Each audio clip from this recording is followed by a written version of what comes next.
지금 이번 투자로 높은 수익률을 내주는 R을 찾지 마라. 지금 높은 수익률이 아니라 네가 타겟을 하는 그 수익률을 지속적으로 내줄 수 있는 R을 찾으라는 겁니다. 반도체고 테크 기업이고 나스닥 100이다.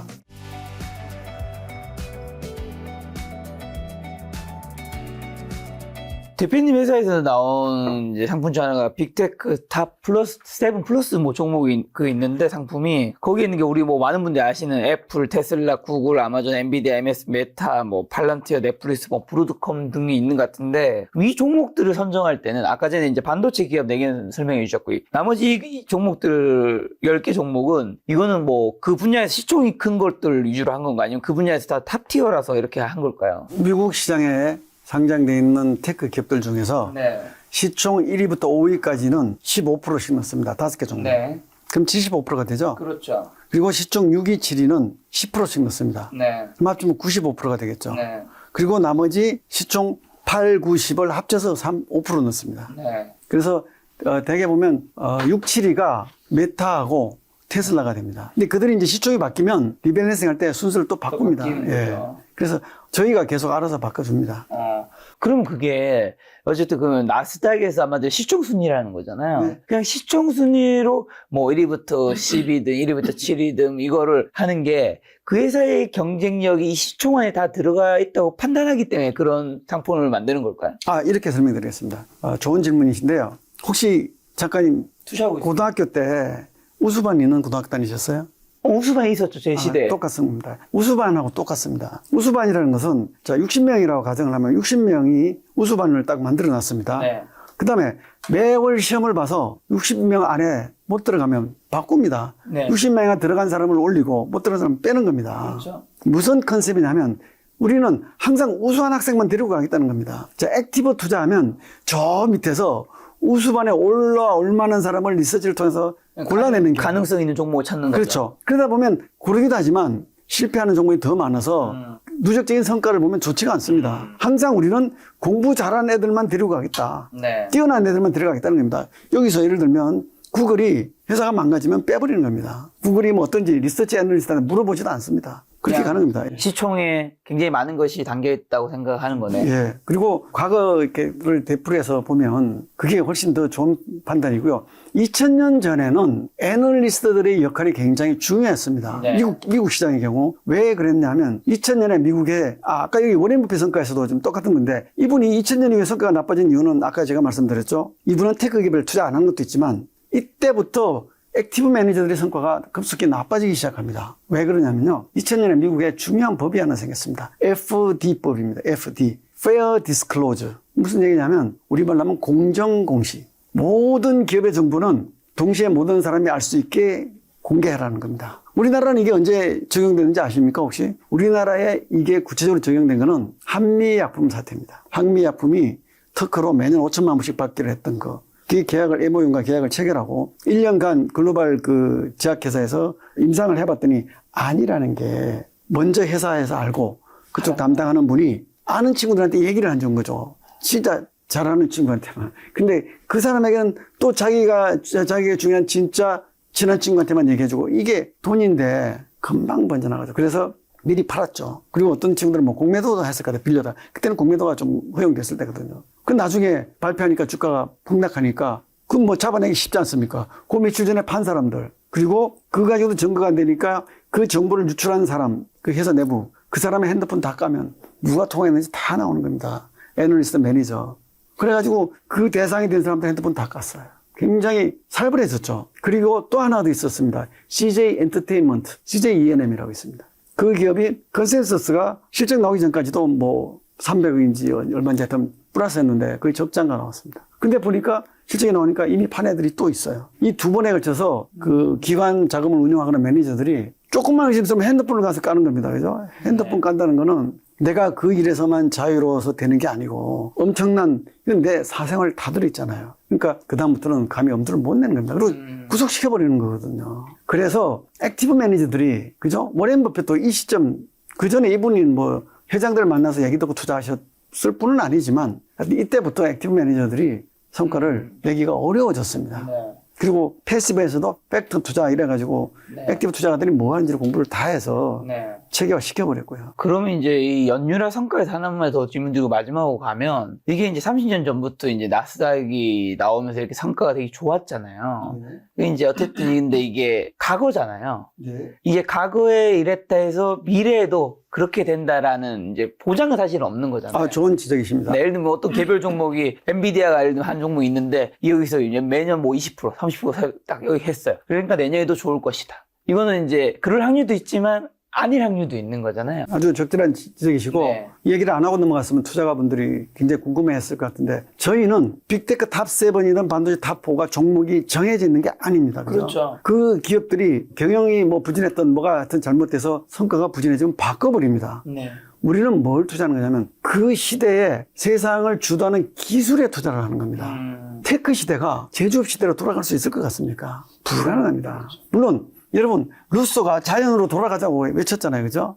돌아갔을까요? 챗GPT한테 물어보십시오. 루소가 자연으로 돌아갔는지. 물론 이제 자연으로 돌아가라는 얘기는 굉장히 상징적이고 많은 얘기를 포함합니다만 여러분들이 이해를 돕기 위해서 한 얘기뿐이고요. 다시 제조업 시대로 돌아간다면 이게 다 무망해질 수 있겠지만 농업 시대에서 전기기관, 전기, 제조, 그죠? 그리고 이제 테크로 넘어와서 여전히 농업은 필요합니다. 여전히 제조업은 필요합니다. 그렇지만 세상의 흐름을 주도하는 거는 농업으로 돌아갈 수가 없는 겁니다. 그렇죠. 이 전으로 갈 수는 없는 거죠. 그렇죠. 불을 쓰기 전으로 갈 수도 없는 거고. 네. AI보다 새로운 기술, 예를 들면 뭐 양자다 그러면 저는 양자에 대해서 좀 이해해 보려고 노력을 많이 했는데 참 어려워서 깊이는 말씀 못 드리겠지만 이런 기술이 나와서 또 세상을 바꾼다 그러면 이게 AI가 아닌 양자로 가야 되겠죠.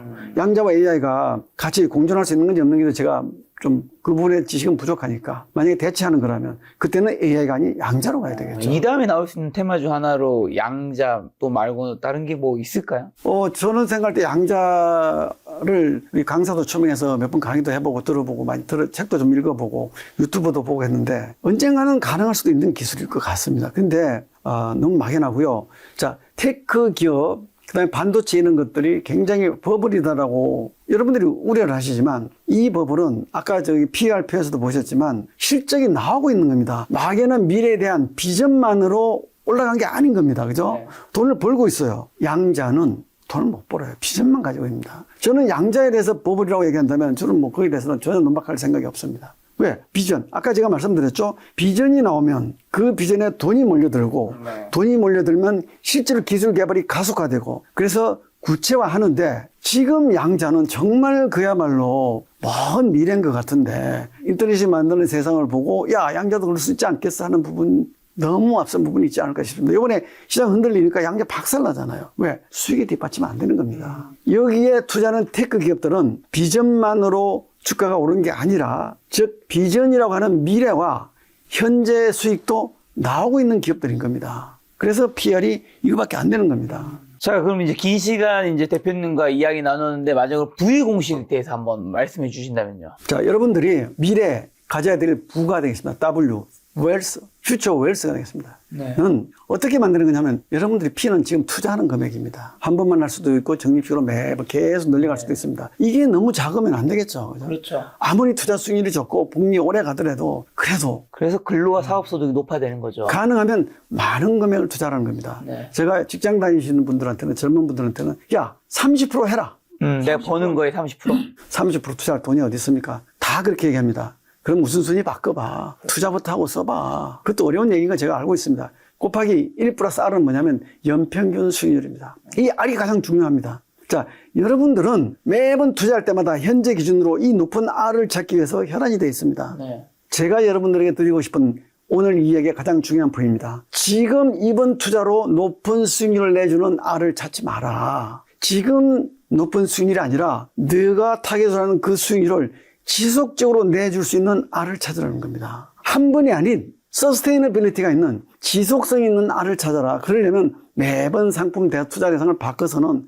이 R이 나오지를 않습니다. 미래 성장, 지금이 아닌 미래의 가치를 보고 미래의 높은 R을 줄 거라고 생각되는 R을 투자 대상을 찾는 거고 미래 성장이 뭔지는 제가 지금까지 기술적으로 계속 말씀을 드렸습니다. 그죠?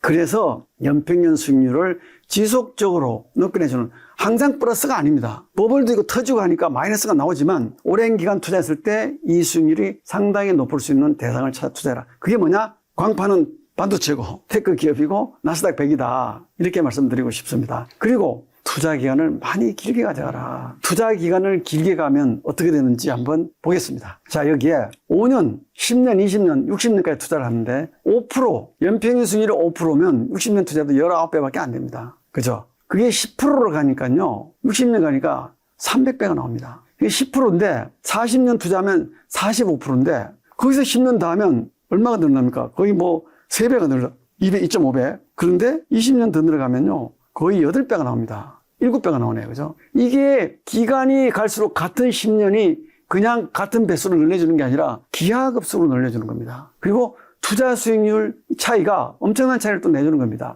제가 여러분께 드리고 싶은 말씀은 나스닥 100에 투자해도 연평균 15% 나온다는 얘기를 하고 싶습니다. 뒤에 있는 건 프로인가요? 배인가요? 배수입니다. 배수. 나스닥 100에 연평균 15%로 60년 투자하면 4,100원 나옵니다. 아, 어떻게 저는 60년 투자합니까? 자, 이건 제가 그냥 여러분들에게 좀 달콤한 모습을 보이기 위해서 4,100 얘기했고요. 자, 30년 60배, 20년이면 16배입니다. 네. 그죠? 좀 길게 투자하셔야죠, 뭐. 이렇게 나오는 겁니다. 그게 20%로 가면 56,000배가 나오는데, 워렌 버핏 19.9%라고 말씀드렸지 않습니까? 네. 19.9%로 60년 투자했어요. 그랬더니 실제로 워렌 버핏은 55,000배쯤 났습니다. 왜냐하면 이분은 만 65년을 안 채웠어. 20%가 56,000배라는 얘기는 얼마냐면 1억 투자해서 5조 6천억이 되는 겁니다. 그래서 제가 제 또래 사람들을 만나면 야, 손자 태어나면 투자해줘라. 그리고 유언으로 남겨라. 55세나 60세 되기 전에는 팔지 말라고 해라. 그러면 1억 투자해주면 5조 6천억이죠. 네. 자, 1,000만 원 투자하면 얼마입니까? 5,600억입니다. 누구나 손자는 부자로 만들 수, 갑부로 만들 수 있다는 얘기를 하는 겁니다. 여러분들이, 자, 이 기간이 안 올 것 같지만요. 대부분의 투자가들은 이 기간을요, 엉터리를 계속 샀다 팔았다 반복하면서 제자리 걸음하면서 가는 사람이 많고요. 또 제자리 걸음이 아니라 깨먹지만 않아도 다행이라고 생각하는 분들이 많은 겁니다. 여러분, 시간이 돈입니다. 이 시간을 이 정도 수익률이면 훌륭한 수익률이고요. 여러분들이 부자가 될 수 있습니다. 이 투자, 제가 강남 11개 지역 아파트 가격 상승률 35년간 하고 S&P 500, 나스닥을 하니까 너무 차이가 나서 S&P 500 투자 수익률을 비교해 봤더니요. S&P 500이 훨씬 한 몇 배 더 납니다. 여기 나스닥 가면요. 비교할 수가 없어요. 차트가 안 나옵니다. 그 정도로 주식시장에서도 부자가 될 수 있습니다. 어떤 조건으로? R을, 서스테이너블한 R을 찾으셔야 되는 거고요. 두 번째는 투자의 호흡을 길게 가져가십시오. 저도 여러분도 당장 내년에 연말에 금방 부자가 되고 싶은 게 우리의 욕망이지만 그 방법으로 부자가 되려면 정말 운이 좋구나. 그리고 아주 많은 사람 중에 한두 명 나오는 거지만 제가 드리는 이 말씀은 누구든지 실천이 가능하고요. 월급이 30%씩 투자해 보십시오. 직장이 있어서 월급이 나오는 분이라면 그 금액의 크기는 가능하면 많으면 좋지만 적더라도 10만 원도 30만 원도 100만 원도 다 이런 결과를 내줄 수 있습니다. 그렇죠? 인간은 기본적으로 단기 투자가 우리 체질에 맞는 겁니다. 즉 인간은 DNA 속에 단기 대응하게 돼 있다고 합니다. 우리가 원시시대 때부터 외부에서 위험이 오면 단기 대응을 하지 않으면 죽든지 위험해. 근데 지금은 세상이 바뀌었지만 우리 몸속에는 항상 단기 대응하라고 그 DNA가 짜여져 있지만 누구나 여러분들이 직장 생활을 하시면서 어느 정도 부만이 있다면 그런 연령대만 있다면 다 부자가 될 수 있습니다. 저는 제 또래가 되신 분들도 제가 굉장히 여러분들 생각하시는 분보다 꽤 나이가 있습니다. 해도 앞으로 정년 10년 정도 투자하시면 충분히 부자가 될 수 있다고 생각합니다. 제가 드린 얘기를 가지고 이 책을 읽으시면 훨씬 더 이해가 될 것 같고 그리고 더 많은 얘기들이 들어 있습니다. 여기에는 일반 투자가들 또는 그 증권사나 은행에서 PB 하시는 분들 그 다음에 전문 투자가들도 왜 가치 투자에서 이렇게 넘어왔는지 그리고 자산 운용을 하는 분들에게도 도움이 될 만한 얘기들을 썼습니다. 그리고 제가 자본시장에서 지금 올해 35, 6년, 7년 정도 했는데 최근 한 10년 정도 좋은 아이디어가 떠오를 때마다 메모를 해뒀고 그 메모들을 다 모아서 만들었습니다. 몇 년도에 금융업계에 처음 입사하셨죠? 제가 89년도에 첫 직장 생활을 시작했고요. 자산운용사로 온 거는 2000년이었습니다. 2000년에 지금 전 직장에 와서 네. 21년 말까지 22년 일을 했고 그리고 한투운용에 2022년 초에 와서 네. 지금까지 올해 약 4년이 돼가고 있습니다. 36년 동안.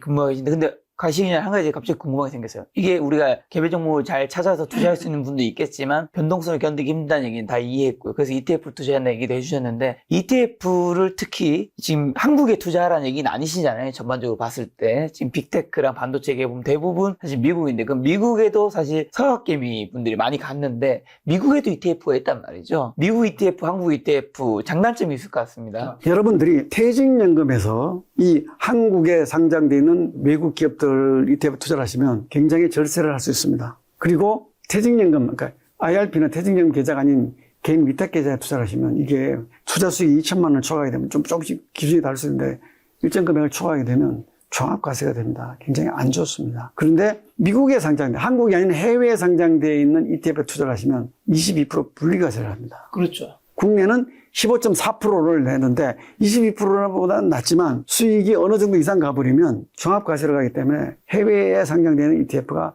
큰 금액을 투자하시는 분들은 유리합니다. 그렇지만 제가 얘기하는 많은 분들은 젊으신 분들 그리고 회사에 다니신 분들 이런 분들은 퇴직연금이나 IRP에서 투자를 하시면 굉장히 유익합니다. 그리고 그분들은 해외에 있는 ETF를 투자 못하게 돼 있어요. 국내에 상장된 ETF만 투자할 수 있게 되어 있습니다. 퇴직연금 IRP는 한국이 좀 더 유리하고 만약에 큰 금액 하시는 분은 미국에서 하는 게 종합과세 이런 것 때문에 좀 유리할 수 있다. 그렇습니다. 미국에는 에이스 글로벌 반도체 탑4 같은 ETF가 없습니다. 자, 그러면 이제 긴 시간 이야기 나누는데 마지막으로 저희 시청자 김작가TV 시청자분들에게 전하고 싶은 투자 조언 한마디 있다면요? 저는 현직 사장이고 또 제가 하고 있는 사업 잘 되고 있습니다. 그럼에도 불구하고 이런 책을 쓰고 또 이 책을 알리기 위해서 여러분들한테 가서 우리도 김작가TV, 김작가님 만나서 이런 얘기를 하는 이유가 제가 이런 걸 할 이유가 전혀 없습니다. 그리고 이 책 인쇄도 제가 갖지 않습니다. 그 재단에 다 주기로 돼 있고 그 이유는 제가 아무리 좋은 상품을 만들어도 여러분들이 투자를 단기적으로 하시면 부자가 될 수 없습니다. 그리고 여러분들은 어떻게 생각하실지 모르지만 우리가 처해 있는 미래는 굉장히 어렵습니다. 이 AI가 더 가속화되면 여러분들 개인들은 더 코너로 몰릴 가능성이 높다고 생각합니다. 그 시대에 여러분들이 어느 정도 인간성을 유지하고 사시려면 돈을 모아놓으셔야 됩니다. 여러분들은 누구나 돈 벌고 싶지 않습니까? 그런데 제가 아는 주변에 많은 분들이 엉뚱한 방식으로 투자를 해서 잘못된 투자 성과를 가져가고 있습니다. 그리고 냉정하게 생각해보면 투자를 어떻게 해야 되는지 배운 적이 없습니다. 여러분 경영학과 나오신 분들이 밸류에이션 배우지 않습니까? 그 밸류에이션 투자하는데 전혀 도움 안 됩니다. 여러분 아시지 않습니까? 밸류에이션 귀신처럼 하는데 밸류에이션도요 세월의 흐름에 따라 계속 바뀌어오고 있습니다. 뭐 DCF 했다가 지금 뭐 다 기억도 못합니다. 그래서 제가 아주 무시하다 보니까 지금 기억도 안 나는데 그거 시대마다 다 달라지고 있습니다. 그거 가지고 돈 못 봅니다. 가장 간단한 거는 세상의 흐름에 투자를 하는 겁니다. 그리고 여러분들이 제 책을 보시고도 긴가민가 하시다면 책을 좀 더 읽어보십시오. 제가 이 책에 사인해주는 내용 중에 이런 게 있습니다. earn more, read more. 돈을 더 벌고 싶으면 더 많이 읽어라. 정말 읽는 것만큼 도움되는 게 없습니다. 꼭 투자가 아니라도 여러분들 하시는 일에도 그 일 관련되는 책들을 읽어보시면 많은 내용이 들어있습니다. 제가 이거 책 처음 썼는데 써보니까 책을 한다 쓴다는 거는 제 자존심도 걸려있는 문제고 엄청난 많은, 저는 그렇습니다. 사람들이 이 책에 대해서는 굉장히 논란이 될 만한 얘기들도 많이 있습니다만 저는 몇 번의 수정도 했고 최선을 다해서 제가 생각하는 것들을 놓겠습니다. 저를 위해서가 아니고 읽는 분들을 위해서였습니다. 제가 한투운용 와서 기업에 우리 회사의 한투운용 비전도 바꿨습니다. 회사가 돈 버는 게 아니다. 고객가치 추구, 고객이 돈을 벌게 해보자 하는 생각입니다. 여러분도 아시겠지만 한국이 ETF 아버지라는 얘기를 하고 있습니다. 그리고 아시는 분도 있겠지만 우리나라의 ELS도 제가 처음 이 시장에 들여놨습니다. ELS 처음 들여놓을 때 여러 가지 논란이 있었는데 장애파생상품 취급인가제도라는 게 저 때문에 나오게 됐고 그렇게 해서 시장에 나름대로 좋은 상품을 내봤지만 ELS도 좋은 상품이긴 한데 이거를 공급하는 쪽에서 너무 자기 이익에 치우중을 하다 보니까 그 한 번씩 사고를 쳐서 고객들을 많은 돈을 앗아가기도 하고 마음이 아픕니다. ETF도 단기 매매를 하시다 보니까 아무리 좋은 상품을 줘도 돈을 못 버는 부분이 안타까워서 그 부분을 여러분들에게 꼭 전달하고 싶습니다. 여러분, 여러분의 인생은 운에 맡겨서 운이 좋으면 벌고 운이 나쁘면 안 벌어도 되는 그런 인생이 아니지 않습니까? 여러분의 인생 소중한 겁니다. 저는 여러분들이 반드시 부자가 될 수 있는 그 방법을 그리고 주식 투자 공부 안 해도 돈을 벌 수 있는 그 방법이라고 생각해서 쓴 내용입니다. 꼭 여러분들이 책을 읽고 실천하셔서 여러분들이 한 20, 30년 후에 오늘을 꼭 기억하시기를 바랍니다. 네, 대표님과 긴 시간 이제 인터뷰 나누었는데 대표님이 해주신 핵심 메시지는 AI 빅테크 시대는 지금 버블 논란이 있지만 앞으로 계속한다. 그리고 하지만 그 변동성 속에 여러분들이 버틸 수 없기 때문에 가급적이면 ETF로 투자한다면 아까 보여주신 연봉률 수율로 가면 누구나 투자로 부자가 될 수 있다. 오늘 만난 손님 배재규 대표님이었습니다. 지금까지 소중한 시간 함께해 주셔서 정말 감사합니다. 오늘도 김 작가였습니다. 고생 많으셨습니다. 반갑습니다.